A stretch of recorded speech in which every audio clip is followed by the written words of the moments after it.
This is Game Night with Josh Hennig on 97.3 ESPN and the free mobile app. Now, live from the Matt Black Kia Studios. What a move! Here's Josh Hennig. Friday edition of Game Night on 97.3 ESPN FM, the 97.3 ESPN mobile app powered by First Bank of Seattle. Yes, we are on the last day of March, which means baseball season is actually here. None of this World Baseball Classic, no more spring training anymore. It means the NBA playoffs are right around the corner. It means the Masters are coming up and the NFL draft is coming. You could argue that the month of April is one of the four best sports months of the calendar year. So we got a lot to get to here in the Power Hour. We'll talk some Phillies baseball with Matt Gelb from The Athletic coming up in less than 20 minutes from now. Also, Sixers back in action tonight, taking on the Toronto Raptors. And as always, you can join the conversation at 609-403-0973 and your DMs in the 973 ESPN mobile app powered by First Bank of Seattle. Before we get to the Sixers, because the Sixers do play tonight, I wanted to start with why I think yesterday's game was a blessing in disguise. I think yesterday's game was a great opportunity for the Phillies to hit a reset button and recalibrate. All right? You had a game that got away from you. And as JT Realmuto said in the Athletic article written by Matt Gelb today, he explained, look, it's one thing to do this in spring training. It's another thing for us to work through our issues in the regular season in real time. And I think that is where my mind goes. My mindset goes to the idea that, guess what? This is not going to happen all year. Aaron Nola is not going to get lit up all year long. Soto is not going to come in and implode all year. This is part of the baseball adjustment process. This is why it's a very long season. Because what happens day one of the regular season has very little consequence on the rest of the year. You guys know my position. I understand that a random Tuesday in the earlier midseason doesn't have a massive impact on the postseason. But I do think that if you don't learn from your mistakes early on in the year, you will not be ready to play in the postseason. That's my position. It always has been. And this team gave up 11 runs on opening day. Did you know that the last time the Philadelphia Phillies lost and they allowed 11 runs on opening day, you got to go back not 10 years, 15 years. That's right. 2008 was the last time the Phillies allowed 11 runs on opening day. And I'm clearly stealing this stat from John Clark from NBC Sports Philadelphia. I'm just going to steal it from him. It's all good. Public information. But the point is that game had no impact on the Phillies' ability to win the World Series in 2008. And it's certainly not going to impact this team's chances of making a deep postseason run this year. Because like that 2008 team, this year's Phillies team has something very specific in their hand. Both of those teams were in a position to make important moves at the deadline. When the Phillies I know Blanton wasn't a deadline deal, he was before the deadline, but the Phillies, the moves they made in 2008, I think go very underrated. The fact that they made a couple of moves that really put them in a position to win it all. Now, it also started in the offseason because the Lids trade was arguably the most important deal for that team that season. And this year's Phillies made a lot of tweaks in the offseason to make themselves better for this year. And you look at the acquisition of a guy like a Joe Blanton, who came in here and gave you 13 starts. He gave you a ton of innings. He gave you 70 innings in just a short amount of time. That was a huge part of their success that year. The other move that I think people don't talk about enough that year, a move that is probably gets underplayed because it was not a big name or a sexy superstar on that team.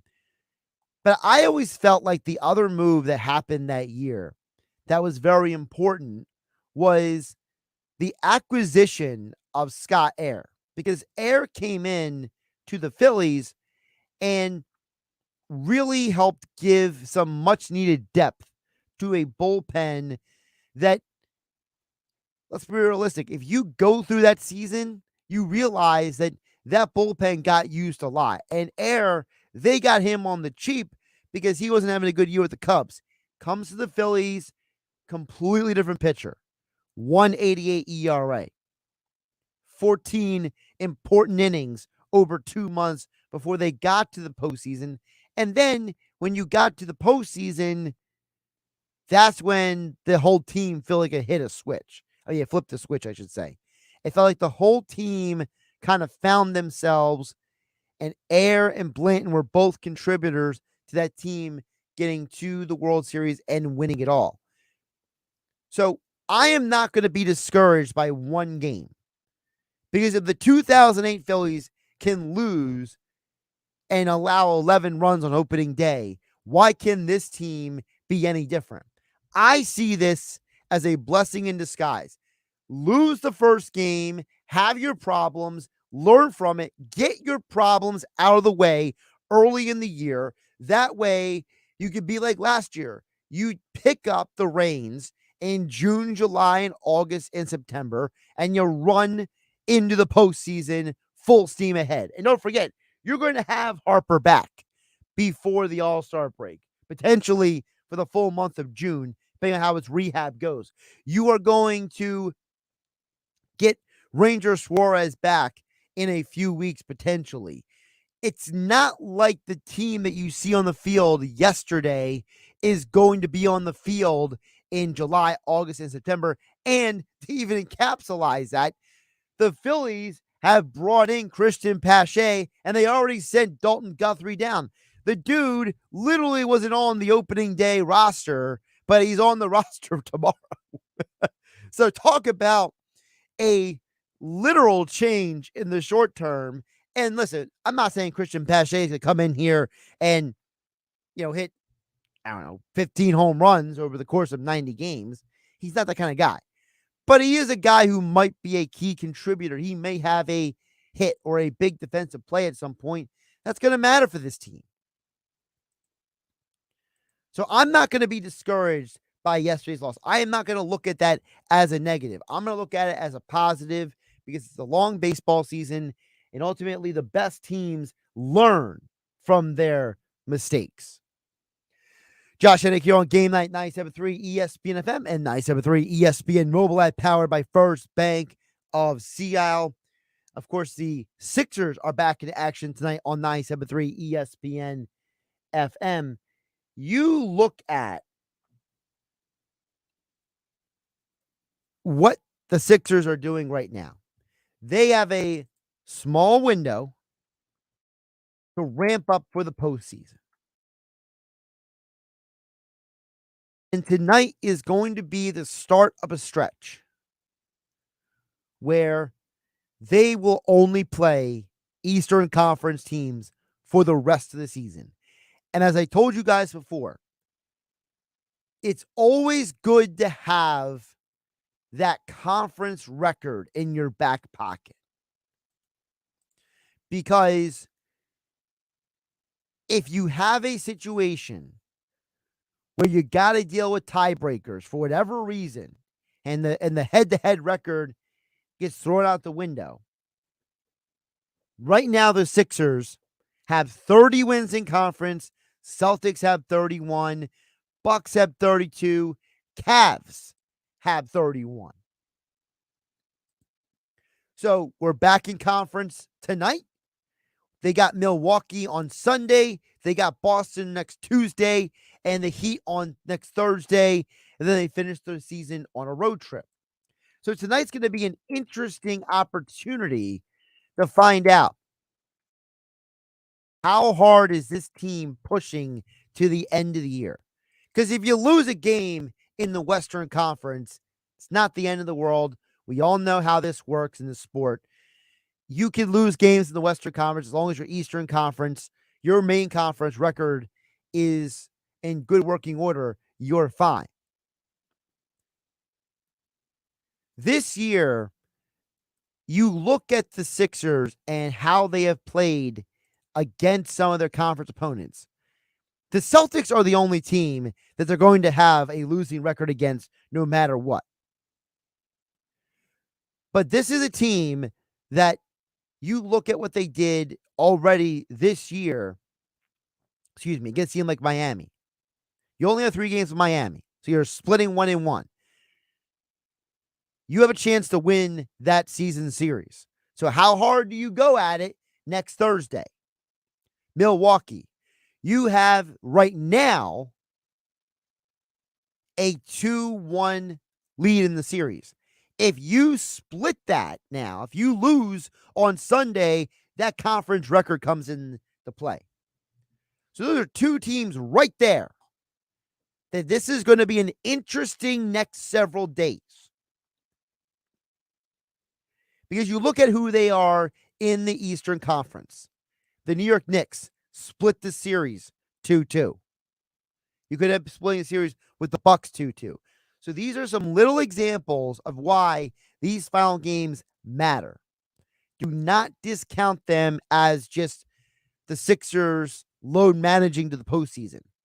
Just because you locked up your playoff spot doesn't mean you have nothing to play for. And I think that even though you might not be able to catch Boston and get that 2 seed per se, right now you're 2.5 games behind them, I think the next upcoming games is going to be a good opportunity for this team to tune up, get ready for the playoffs. And of course, you can hear Sixers, Raptors tonight, 97.3 ESPN FM. Tom McGinnis on the call at 7 p.m. We'll check in with you guys a little bit later in the hour. The text board is 609-403-0973. Your DMs in the 97.3 ESPN mobile app powered by First Bank of Seattle. Coming up next, we'll get back to the Phillies. Matt Gelb covers the Philadelphia Phillies for The Athletic. We'll get his perspective on opening day and this team's current road trip as they start the season here with me, Josh Hennig, on Game Night, the Power Hour on 97.3 ESPN. It's the Final Four tomorrow, exclusively on 97.3 ESPN FM. UConn will play Miami. Florida Atlantic will play San Diego State. Who will cut down the nets this season? Keep it locked to 97.3 ESPN to find out. Houston's got 4 teams coming that few expected. Listen to the NCAA tournament, brought to you by Cal the Electric and Progressive Fence and Rail. Only on 97.3 ESPN. Matt Platt Nissan is now open on the Black Horse Pike in Egg Harbor Township, next to Home Depot. Get out of that old car, truck, or SUV and into a brand new Nissan. The all-new Matt Platt Nissan on the Black Horse Pike in Egg Harbor Township, or visit us online, mattplattnissan.com. By now, you know that sound. It's the sound of the Home Depot.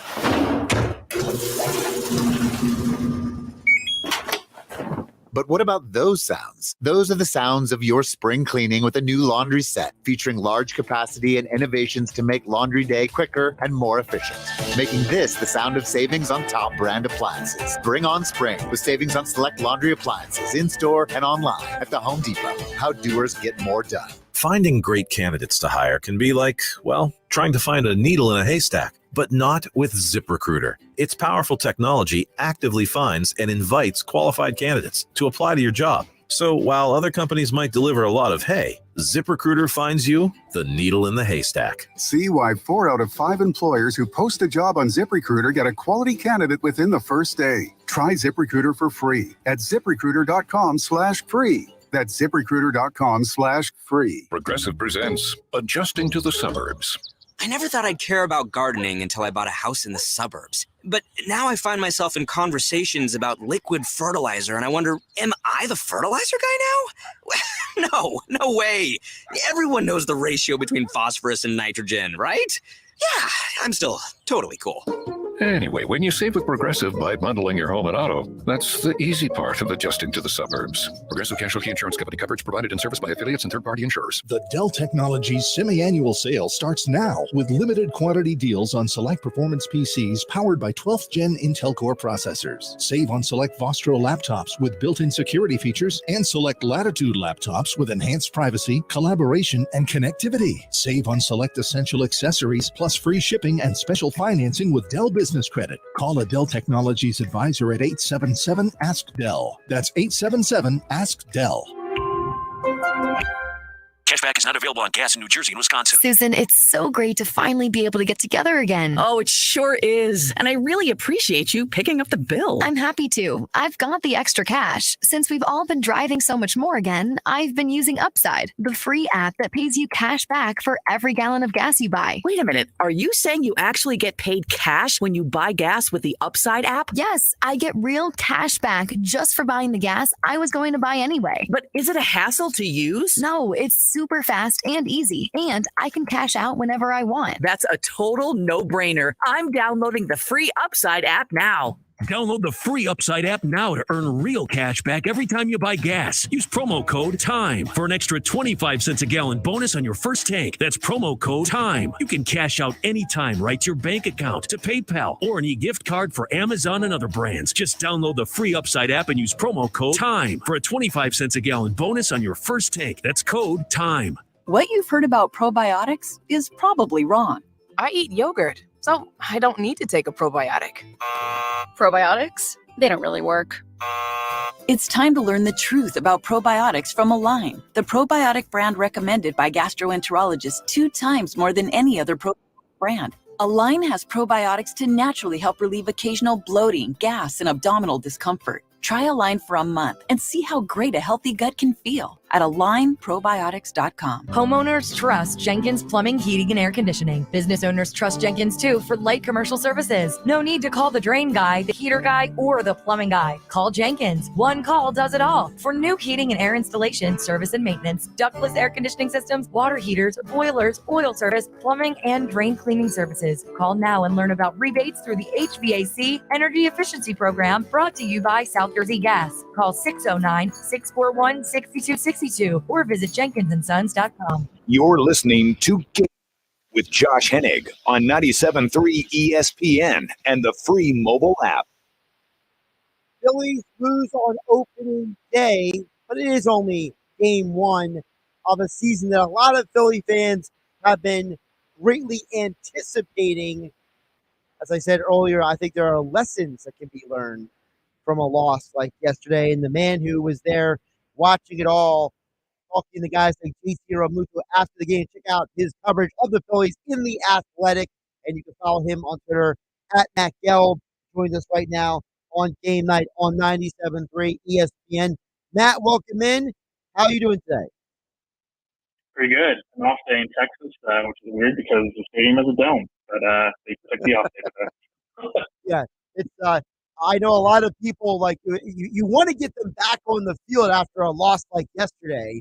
But let me ask you, Matt, do you almost think it's a blessing in disguise that they have the day off for them to maybe catch their breath a little bit? Maybe not. Probably not. I mean, most of these guys, have been kind of ready to go for a few weeks here. Spring training really drags on after a while, and once you get out there, you want to get kind of into that grind, that everyday grind. But it'll take you off there. There's a lot of golfing today. Weather's pretty nice here in Texas.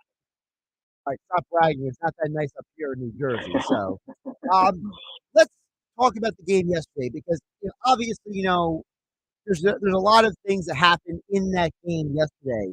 I thought it was interesting to me in your article because JT Realmuto mentions, hey man, I was running out of gas. Like I was trying to catch my breath out there with everything that was going on.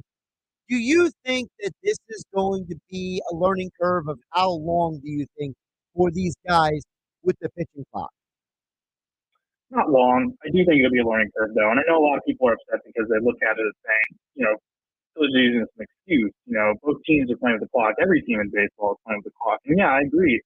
Everyone is playing with it. I don't know that, for example, Real Muto is using it as an excuse. I think he's using it as, an example. Is like, we got to do better with this. This is something the game has changed, radically.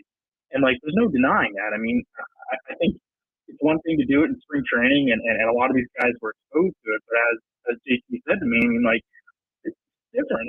Gaps don't really matter in spring training. You get into a ballpark with 39,000 people packed in the stands, and all of a sudden things snowball, and it's different now. I mean, it is so different for those guys, and I don't know that they're using it as an excuse. I think it's just more of we just learned this the hard way, and we got to get better at this. And the things that they used to do to kind of slow the game down are not things we can do anymore. And I also think there's an element to this. JT was not in camp for a large chunk of spring training. He was at WBC, and I think maybe there was less time for him to work with the pitchers and the coaches to kind of install maybe these mechanisms where it's 10 situations, clock's wind down, let's have a go-to pitch no matter what the situation is for each pitcher. Just so we can relax and just use that as a thing to just relax. The go-to pitch. Don't even think about it. Let's just go to this, kind of this foolproof fail-safe pitch. And I expect that they'll try to implement some different things to, really cement, anything like that again. I mean, that was not a good inning. When you think about the positive from the game was the Phillies did score 7 runs in the game. It's not like they got completely shut down or anything for the whole game. What did you see from the Phillies offense on day one that you think project for the next couple months? Well, I mean, they did it against a really good pitcher too. And that was the impressive thing. And maybe DeGrom wasn't necessarily peak DeGrom yesterday, but they put some really good swings on him. Alec Boehm sticks out. Obviously, that 2-0 fastball he got, 99 up in the zone, turns on it and hits it the other way. And really nice pieces of hitting, great swing. And you saw extra base hits from up and down the lineup. Muto, Marsh, Castellanos. You saw a lot of hard hit balls period that were out. I mean, Jake Cave had a home run robbed later in the game. He had a couple balls hard yesterday. I just thought you saw really good at bats from these guys after that first inning, which wasn't so good. It was a 9-pitch inning for DeGrom, but after that, you saw good at bats, and they're going to need some guys, especially right-handed hitters like Castellanos and Boehm, to step up with some better power strokes because they lose Rhys Hoskins for the year, and it's a big loss in the middle there. Now we know that they're already making adjustments. I know that Guthrie has been optioned to AAA. And it looks like that Pache is going to slide in there. For the regular fan out there who has no idea who this guy is, tell them about how you expect them to use Christian Pache.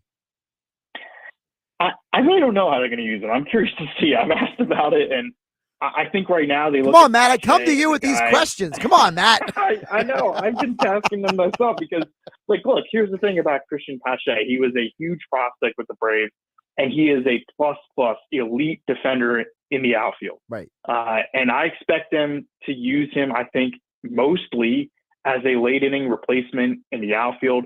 Maybe he goes to center and Marsh moves over to left or right. Let's be real. The defense in left and right field is not good. Mm-hmm.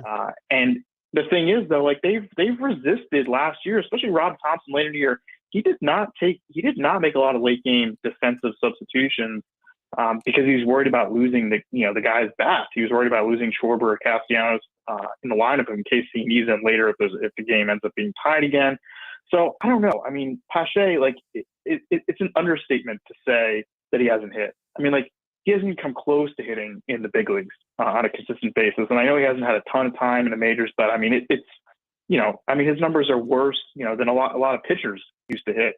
And it's a huge project to undertake here for Kevin Long. And I know the Phillies believe in him as hitting coach, but I think this is a tall task. But look, I mean, there's worse ways to use the 26th spot on your roster. Pache does one thing really, really, really well, and that's play defense in outfield. And, maybe you see him get a couple starts here and there against lefties in center field, and they sit Marsh. But I really think Pache is a guy who they're looking for defense, and, they'll try to work on the swing, and maybe they get something out of it. Maybe they don't. Talking with Matt Gelb, covers the Phillies for The Athletic, at Matt Gelb on Twitter. Don't forget to subscribe to The Athletic for all your Phillies coverage, theathletic.com/Phillies. Matt, you mentioned the left-right thing. I think that is where a lot of us, at least here, have been talking about on 97.3 ESPN about what exactly are they going to do, because we're going to have the first example of this on Sunday, Monday. You got two straight lefties you're facing. Perez, who, is good against left-handed hitting, not great. Cortez was an absolute freakazoid last year against lefties. So for a lot of us up here, we've been talking about what are the Phillies going to do with this plethora of lefties in the lineup now coming up with Sunday, Monday against two left-handed starters. I think they have to make choices, right? I mean, so like you look at the lineup that they used yesterday, and you've got three lefties who you're a little wary about facing lefties, and that's Brandon Marsh, Bryson Stott, and Derek Hall.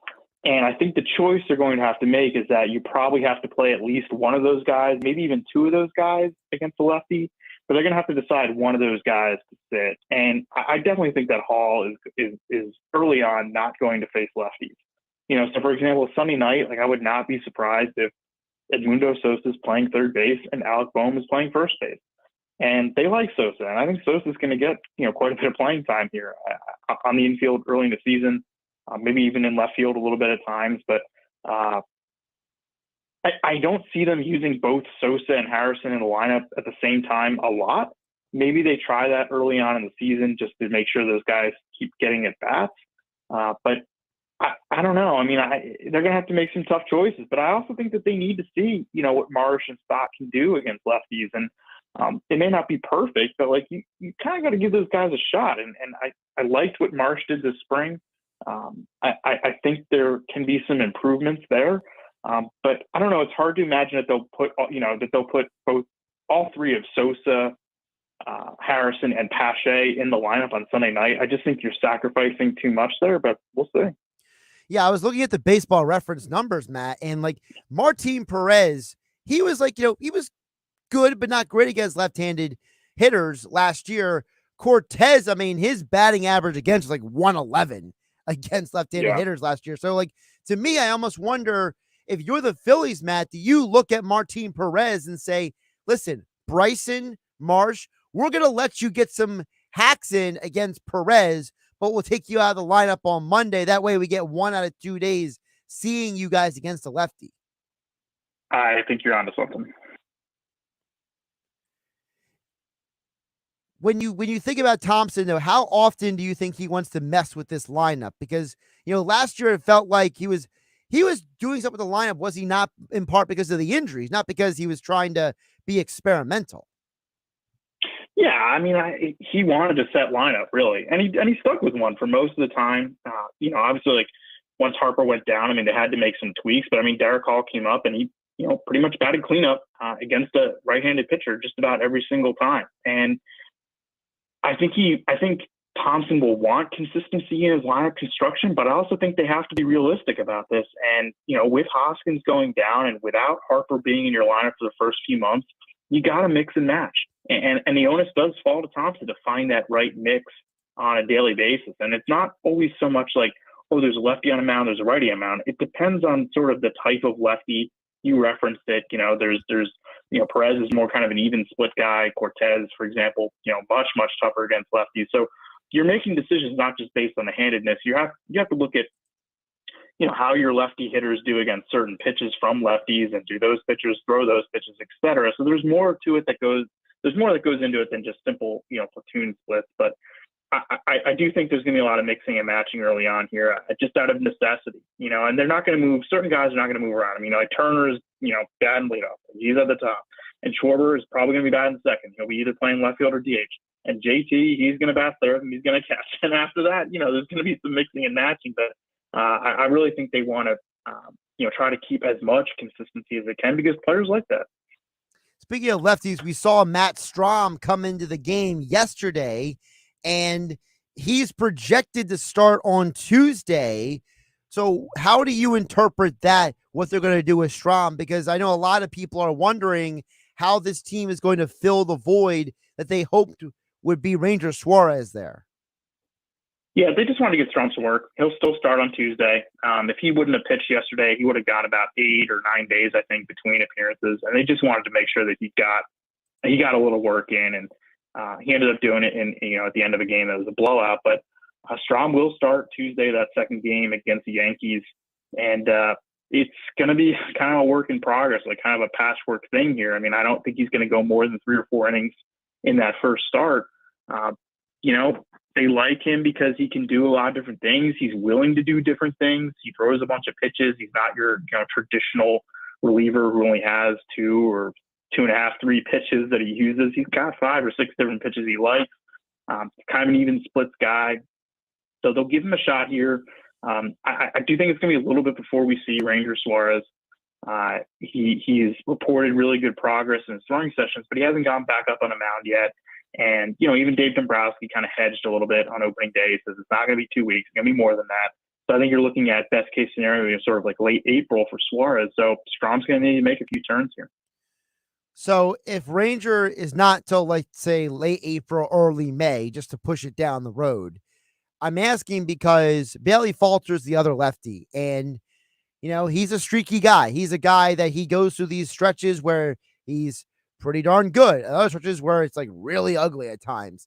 So how long do you think they give Bailey Falter to see, like, is he like, give him 2 months and we'll figure out if he's the guy for the 5th slot, or do you think he's set in that slot in the rotation for the whole year? I think he's got a pretty long leash right now, simply because they just don't have a lot behind him. Christopher Sanchez, another lefty, is progressing. He was sidelined in the spring with some triceps soreness, and Nick Nelson has had a hamstring injury. And I know those names don't really inspire a ton of confidence, but they're depth, like they're options. Because right now, like behind Falter and Strahm, there's really not a lot. There's not a lot down at AAA, and so I think to start, Falter's got a pretty decent leash here. Now that said, like, if he doesn't pitch well, they're going to have to really think about it. And Falter, you're right. He's a guy who was kind of like the 5th, 6th starter last year. He never really, until late in the season, had a permanent spot in the rotation. He did make some huge starts for them down the stretch. He really did. He stepped up huge for them, especially when Zach Wheeler went on the injured list last September. So they'll give him a shot here. And I think he's going to get, quite a few chances just because of the rotation depth situation. And then obviously Andrew Painter is the guy that they're waiting on. And it's going to be a little bit, but they expect him to be a factor sometime in the summer. Matt, before I let you go, I want to ask you kind of, looking long-term for this season.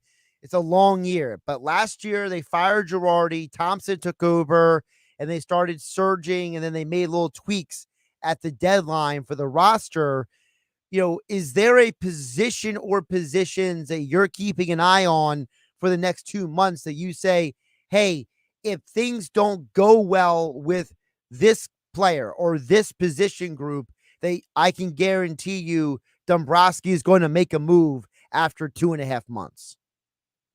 You have to keep your eye on the back of the rotation, and I think first base.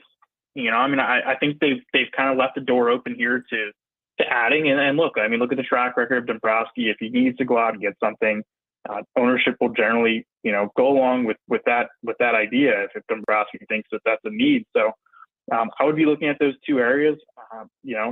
everybody needs starting pitching. I mean, just look at already Verlander goes down to the Mets, and then Max Fried leaves his first start with the Braves. It's going on the IL, both on the IL now, and both the Braves and the Mets lost their closers before the season started. I mean, pitching is just a mess, I think, everywhere right now. And it really, it's the goal is to stay as healthy as you can. But I mean, they're going to be looking for pitching. I think everybody's going to be looking for pitching. We'll see what happens. I mean, I do think they'll always be open-minded about the back of the rotation and then first base, trying to see what Derek Hall can do. He's Matt Gelb, covers the Phillies for The Athletic. Follow him on Twitter at Matt Gelb. Check out theathletic.com/Phillies for all your Phillies coverage. If you don't have a subscription for The Athletic, well, what are you waiting for? Baseball season is here, and Matt will have you covered all season long. And he joined us here on Game Night on 97.3 ESPN. Matt, appreciate you jumping on, and safe travels as you go from Texas to New York before you come back to Philadelphia. Thanks for having me. Have a good weekend. Josh Hennig here on Game Night 97.3 ESPN. We'll get you guys' thoughts in text on the other side. Text board is open, 609-403-0973. And, of course, your DMs into the 97.3 ESPN mobile app powered by First Bank. And see, don't forget Sixers basketball tonight, taking on the Raptors. Top of the hour is Tom McGinnis bringing you all the action right here on 97.3 ESPN FM. It's Sixers basketball tonight on 97.3 ESPN with the voice of the 76ers, Tom McGinnis, calling all the exciting play-by-play action. Harden outside right to the corner. Harris, 3-point shot, bottom. Nailed it. Clutch trade. It's Sixers Raptors tonight. Coverage begins at 7 p.m. Philadelphia 76ers basketball on your radio home of the Sixers in South Jersey. 97.3 ESPN. Mega Millions is now $355 million. With a win like that, you could take the whole family on your dream vacation or leave the kids behind with the in-laws. We won't judge. After all, anything can happen in Jersey. SpringFest savings is here at Lowe's. Don't miss out on the best deals of the season, like 3 free bags of Miracle-Gro garden soil when you buy 3. Plus, save on other items like select laundry pairs. Get an additional $100 off select laundry pairs when you spend $1,296 or more. Head to your local Lowe's or visit Lowe's.com to shop SpringFest savings today. Valid through 4/12. Soil offer excludes Alaska and Hawaii. Selection varies by location. While supplies last. Exclusions apply. See Lowe's.com for details. Natalia, solid dismount, but that little pause is a deduction. Top tumblers hope to stick the landing with Coach Jasmine. That aerial sequence still needs work. She needs more certified athletic trainers to find her balance. Focus. I'm going to need you for the all-around. Wait, who's spotting the vault? Indeed can help her hire great people fast. I need Indeed. Indeed you do. We instantly connect you with quality candidates whose resumes on Indeed match your job description. Visit Indeed.com/credit and get $75 towards your first sponsored job. Terms and conditions apply. And now a special motorcycle weather report from Progressive. And today, expect mostly sunny conditions with a high on life that can only come from cruising down the road on 2 wheels. Kids will wave, dogs will bark, and cyclists in padded shorts will instantly regret their chosen mode of transportation. Whereas you, on the other hand, will look super duper cool. Back to you in the studio. This has been a special motorcycle weather report from Progressive, where every day's a beautiful day to ride with coverage from America's #1 motorcycle insurer. Get a quote today and see what you could save. Progressive Casualty Insurance Company and Affiliates. Attention New Jersey. East Coast Roofing, Siding, and Windows is excited to announce the 2023 New Jersey Economic Relief Rebate Program. For a limited time, when you hire East Coast, you'll get last year's pricing, no money or interest due for 12 months, and a rebate check when your project is completed. That's up to 19% in rebates. That's right, you can get paid to complete your project. This program is only available through East Coast Roofing, Siding, and Windows. As New Jersey's most trusted home improvement contractor since 1979, we've been proudly serving our local communities, and this is one more way we're able to give back. Go to eastcoastroofing.com today or call us at 609-625-1900 to schedule your free consultation. And remember, if you call, we'll show up. East Coast Roofing and Siding. Trust us with your family and home. The Dell Technologies semi-annual sale starts now with limited quantity deals on select performance PCs powered by 12th Gen Intel Core processors. Save on select Vostro laptops with built-in security features and select Latitude laptops with enhanced privacy, collaboration, and connectivity. Save on select essential accessories plus free shipping and special financing with Dell Business Credit. Call a Dell Technologies advisor at 877-ASK-DELL. That's 877-ASK-DELL. Get in zone, AutoZone. Welcome to AutoZone. What are you working on today? Thinking about gas mileage. You know, changing your oil with a full synthetic oil like Valvoline Advanced can help your engine get more miles. Right now, you can get 5 quarts with an STP Extended Life oil filter for only $37.99. Get started on your next job today with the parts you need when you need them at AutoZone or AutoZone.com. Get in zone, AutoZone. Restrictions apply. Get in on all the action throughout the month of March with Madness Zone at the Gallery Bar Book and Games in Ocean Casino Resort. Take in the college basketball tournament with a panoramic view of all the games, a beverage in your hand, a bet placed on your favorite team, and an atmosphere like no other. Watch, bet, eat, and drink all tournament long at the Gallery Bar Book and Games in Ocean Casino Resort. For more information, visit theoceanac.com. Must be 21 or older. Now, more Game Night with Josh Hennig on 97.3 ESPN and the free mobile app. Don't forget, Game Night is being brought to you by my friends over at Jenkins & Sons. One call does it all. No need to call the drain guy, the heater guy, or the plumbing guy. Jenkins technicians have got you covered, from new heating and air installation, service and maintenance, ductless air conditioning systems, water heaters, boilers, gas furnaces, and drain cleaning services, leak repairs, whatever you need. Just call 609-641-6440 or visit them online at jenkinsandsons.com. Before we get the text board over at 609-403-0973 in your DMs, 973 ESPN mobile app powered by First Bank. I see George and someone wants to get a message as well in just a moment. I feel like one of the things that Matt said, I think is very interesting. We talked about how two things. One, he mentioned that JT Realmuto spent most of the spring in the WBC. And I have to wonder how many guys like Realmuto, there's only said 3 guys in WBC. Now, Schwarber being WBC doesn't really hurt, anything at all. It's just like, hey, he spent time playing real baseball instead of spring training. Nothing wrong with that. But I do think that you have to consider what Matt Gelb said, that maybe there's a part of the Phillies to start the year. Realmuto, I think Realmuto is the best catcher in baseball.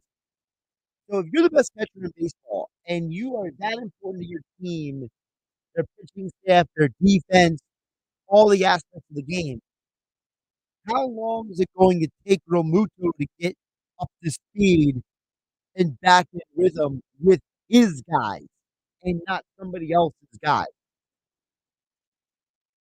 Listen, he's had a weird week, man. All right. I mean, he gets kicked out of that game a few days ago when he shouldn't have been thrown out of the game. The umpire is an egomaniac. You have JT now saying after yesterday's game that he was, winded and a bit out of breath because just the pace of the game, he wasn't used to it. I'm just saying, you have to wonder if they're a part of JT Realmuto, how long does it take him to adjust? How soon do you give him a day off? Right now, you got 2 games, Saturday, Sunday. You fly Monday to play the Yankees. So does he get a day off on Monday? Or does he get a day off on Wednesday, the 105? Because Wednesday is Nola. So do you want him back on the field with Nola as soon as possible? Or do you say, hey, let's think here subs out there with Walker?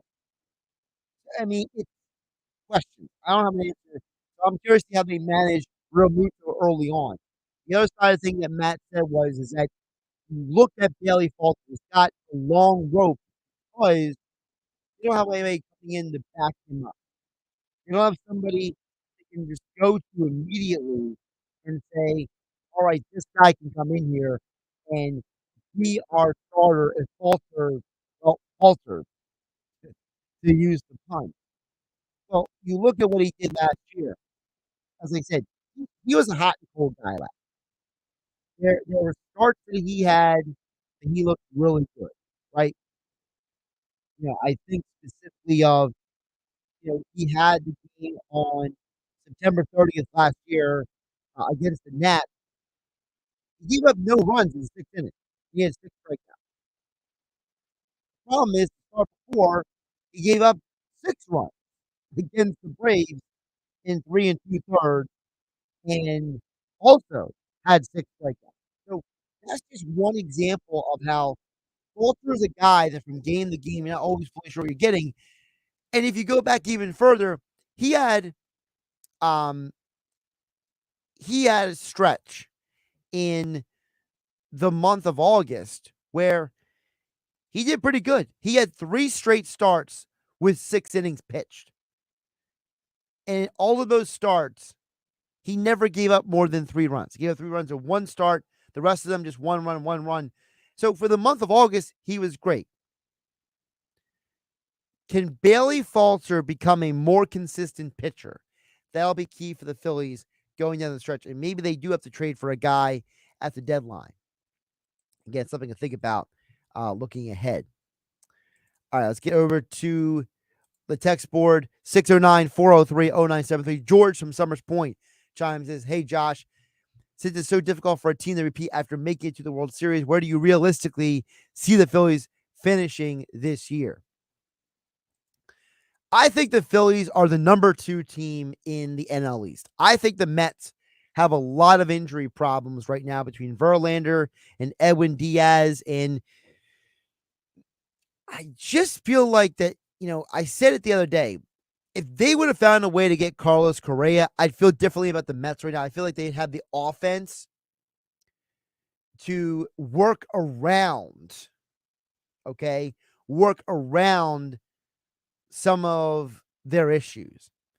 I just don't think that they have enough to the Mets. So I think it's the Braves win the division. The Phillies come in second place. So they'll get one of those wild card slots going to the playoffs. And then it just depends on matchups and health. That's my realistic expectation. My realistic expectation, George and Summers Point, is the Phillies will make the playoffs. They'll be the number 2 team in the NL East. And then it's anybody's ball game. If you match up like you did this past year with the right team in the first round, you can get to the postseason, to the next round pretty easily. And then it comes down to who's healthy, who's not.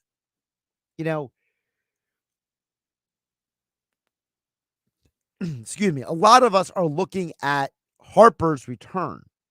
But someone is going to get injured at some point this year. I don't know who it's going to be, but somebody will get injured. Somebody will have to miss a couple weeks somewhere. So how does that impact this team going into the playoffs? Those are things that we can't truly put our finger on. But I do think that the Phillies have as good of a chance as anybody to get to the World Series. If you ask me to rank the teams in the National League, I would say the Phillies are the 3rd best team in the National League. I think the best team right now, it depends on how you view the Braves and the Padres. The Padres had the most enticing offseason, but the Braves probably had the most depth on their roster. So if you like the Braves' depth, you go with the Braves. If you like the Padres' superstar lineup, you go with the Padres as the best team. To me, it's Braves, Padres, 1, 2. You order them however you want. I say the Phillies are 3 because, like I said, I think the Mets are too old and too injured to be able to usurp the Phillies at this point in time. I look at a team like the Dodgers. They're regressing. They lost both Turners from their team last year, and they're not healthy in their rotation to start the year. So that's 2 negatives against them. I think the Cardinals, they have a good lineup, but their pitching staff, it's kind of the Cardinals trying to run it back. The Cardinals feel like they're just trying to be like, hey, we got to the postseason with this team last year. Let's try it again. And I'm just thinking, I mean, at least the Phillies improved. Milwaukee, they're interesting because they made some improvements this last year to their roster. Can they be the team that wins the NL Central? But I don't think the Brewers, the Cardinals, either one are better than the Phillies coming into this year. So I think the Phillies are the third best team in the NL. Does that mean they're going to the World Series? I don't know. But I think that they have just as good of a shot as anybody. Matt in Delaware chimes in at 609-403-0973. He says, Josh, I get baseball trying to speed the game up. At the same time, I don't see a lot of new fans watching because there is less time in between pitches, maybe a few people, but I think it will turn hardcore fans off. Also, imagine being a game and you get to go to beer and food and use the bathroom and miss an inning or two. That's from Matt in Delaware. Couple things, Matt. Number one, the problem with the, hey, I need time to go get food and beers, it doesn't matter if there's a pitch clock or not. You're going to miss time. So I don't lend a lot of credence to that. I've been at plenty of baseball games where, you and whoever you're with, you make a decision. One of you has to go and get the food and drink, or you got to go to the bathroom. Maybe you pick the 7th inning stretch. Can you hold it until the 7th inning stretch? Maybe you guys take turns. Maybe one of you goes and gets food, in the 2nd inning. The other gets food, drink in the 3rd inning or something. Listen, we've been doing this we're all adults. Okay. We've been doing this a long time, how to work around game downtime. So to me, I think that reason is a little flawed. I think the other point you brought up is very fascinating because will this turn off the hardcore fan? Because as you're right, Matt, this was done to try to bring more fans in. And the reason why I do think that it will bring maybe not new fans.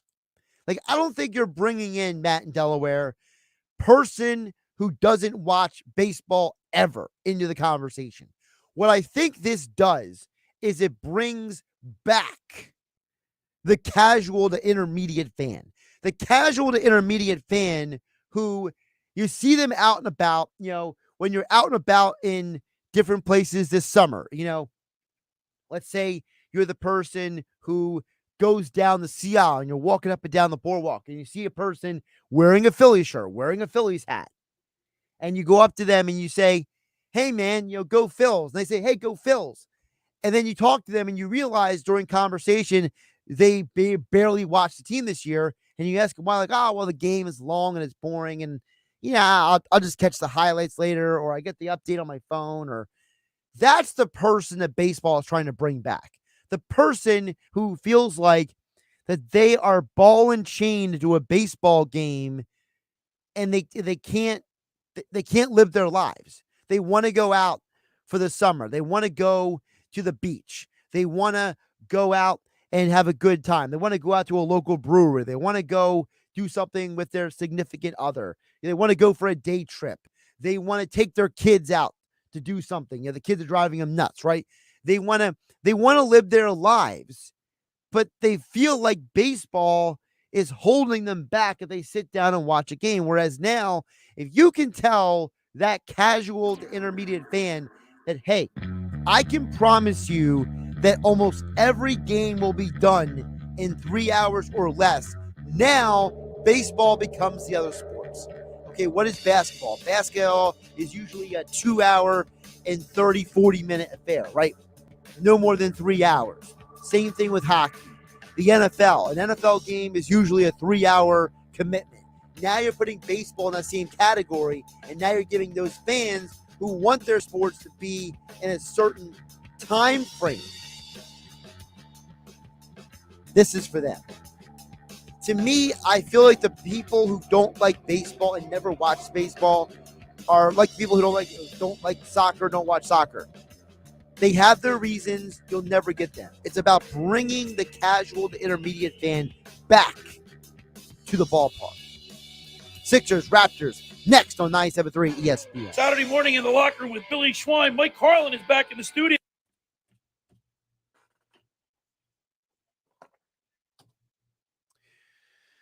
All right, for the YouTube only crowd, at Josh Hennig on YouTube, thank you for watching. Like, subscribe, share it with your friends. Appreciate you guys being here. Just real quick before I let you go, I think Matt from Delaware, the question he asked is very valid, but I want to expand on it for a hot moment because he mentioned about could this turn off the hardcore fan. It's not an apples to apples comparison, but I'm going to mention two sports where those sports changed and people are still watching. That's hockey and MMA. If you were the person like me who's been watching UFC and mixed martial arts for 20 plus years, you're well aware of the sport's growth and evolution from what it was when guys like Tito Ortiz and Chuck Liddell were fighting and when Randy Couture was out there to what it is now. It's definitely different.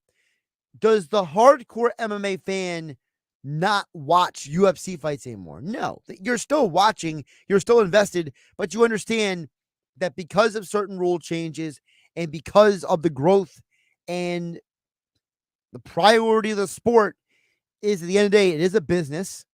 These athletes want to make their money. These organizations like the UFC and the PFL and Bellator want to make their money. You know, you have to understand that the sport has grown, it's evolved, it's different. And listen, for the hardcore MMA fan, you're still watching as many fights as you can, but you know, maybe it takes you away from another event somewhere. Like, because the problem with MMA is there's such an oversaturation of fighters now that the unless you are a person who treats MMA like most people treat football, you're not going to know who every fighter on every fight card is. So what happens is that maybe you see a fight card and you say, you know what? I can miss that one. I'll get the highlights and the replay later on. Hockey, it's a similar situation. You know, the get off my lawn guy says, you know, hockey's missing fights, right? Hockey and the fighting, you know, the aggression, the physicality. Well, it's not that there's less fighting or there's no physicality in hockey anymore. It's that the guy who's only on the ice to fight is no longer relevant in today's NHL. So it doesn't mean that the diehard hockey fan is not watching hockey anymore. It's that hockey did such a poor job in marketing itself when it made those changes. It lost the intermediate, the casual fan. Now that hockey is on ESPN again, you saw viewership go up. All right. You see with MMA, they get on ESPN. Viewership is stronger. So there's so many things that go into this, but you got to remember, if you're not bringing in the intermediate, the casual fan, your sport is going to lose. Look what's happening with the NBA right now. The NBA, because of the load management and because of the scheduling issues, they are losing fans and they're losing interest in the regular season. On the flip side, hockey has gotten more viewers over the last 3 years. Overall, the NBA is losing viewers because of these issues. So to me, you don't lose the diehard fan, you lose the casual intermediate fan. And when you lose those people, that's when you get in trouble. At the end of the day, the UFC, their job is not to market to me. It's to market to the casual intermediate fan. The same thing with baseball. And it's like in politics. You can't hope that your group of voters are always going to show up for you. You got to constantly try to recruit and grab and bring in voters who are not your base. It's the same thing with sports and business. You got to bring in the people who are not the diehards, who are not the hardcores, who are not the 24/7, 365 fans. Your job is to bring in and then keep the casual to intermediates. Those are the people that are going to make the difference for your business model. And I think that's why baseball, they can't worry about the hardcore and the diehard, because for baseball, guess what? If they lose one diehard fan, but in turn they gain 3 casuals and 1 new intermediate, or 3 intermediates and 1 casual, guess what? You gained 4, you lost 1. you're still in the plus of 3. That's how these businesses look. And as long as you understand that these sports are first and foremost a business, I told everybody here on 97.3 ESPN for months when the COVID lockdown happened, when I'm on the radio every day in April and May, and people are trying to say the world's never going to be the same, sports never come back. I said, these are billion-dollar businesses. They are in the money-making business. They are not in the we only are here to appeal to a certain group of people and that's it business. That's how businesses fail. You look at the businesses that fail, 90%, the studies show that 90% of businesses that fail is because they didn't have a good enough business model and plan going into the start of a business. If you are a restaurant, you can not only offer tacos, you have to also offer burritos and quesadillas. If you are a brewery, you can not only offer hazy IPAs, you have to offer stouts and lagers and different variations of beer. You are a surf shop. You can't only sell surf shorts. You have to sell other gear as well. It's the same thing in sports. We have to stop. We all have done this at some point or another. Sports fans have to stop looking at the sport as just for the hardcore diehard fan. It's about getting new business and keeping that business. I think that's what baseball is trying to do. And I think instead of complaining about it on day 1 and 2 of the season, let's let it play out for an entire year before we judge it. Game Night heard on 97.3 ESPN FM, 97.3 ESPN mobile app, and right here on my YouTube channel. I'm Josh Hennig. Thank you for watching on the YouTube channel. Like, subscribe, share it with your friends. I'll catch you guys next time right here. Follow me on Twitter at Josh Hennig. Have a great night. Have a great night, everybody.